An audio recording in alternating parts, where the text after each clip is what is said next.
Fry accidentally found a lucky 4-leaf clover with 7 leaves in the grass, plucked it, and wore it on his wrist. Fry, who hadn't made a single shot before, suddenly became infallible. Game over! Phil wins! Yancey's fans are stunned! At the neighborhood breakdancing competition, Fry placed the lucky clover on his head and effortlessly performed a 7-speed headspin, Crazy sucker.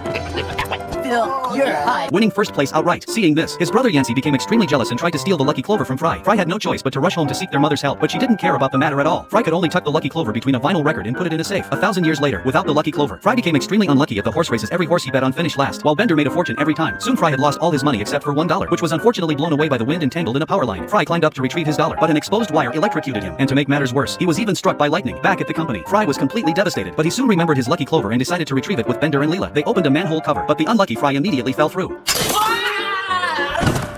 He was fine. Fortunately, they managed to find Fry's old house, but when Bender helped him open the safe, the lucky clover inside was gone. Fry was certain his brother Yancey had stolen it, and sure enough, it wasn't long before he found a statue of his brother with Fry's lucky clover pinned to its collar. To make matters worse, Yancey had also taken Fry's name and lived a wealthy life in his place. Upon returning, Fry told his colleagues about this, and after hearing the story, the professor looked up information on Fry's brother and discovered that Yancey was now a famous astronaut, philanthropist, entrepreneur, and the first person to set foot on Mars. He had also won the lottery jackpot and acquired a luxurious manor, where he later discovered an oil reserve. Thanks to the lucky clover, Yancey had met and married the most beautiful supermodel, formed a band on a whim that topped the charts with a top 10 hit, and what was even more irritating was that the band's musical style plagiarized Fry's. In the end, Yancey was buried in the national cemetery, with the lucky clover interred with him in the tomb, filling Fry with anger that was supposed to be his life. Leela, Bender, we're going grave robbing. I'll get my kid.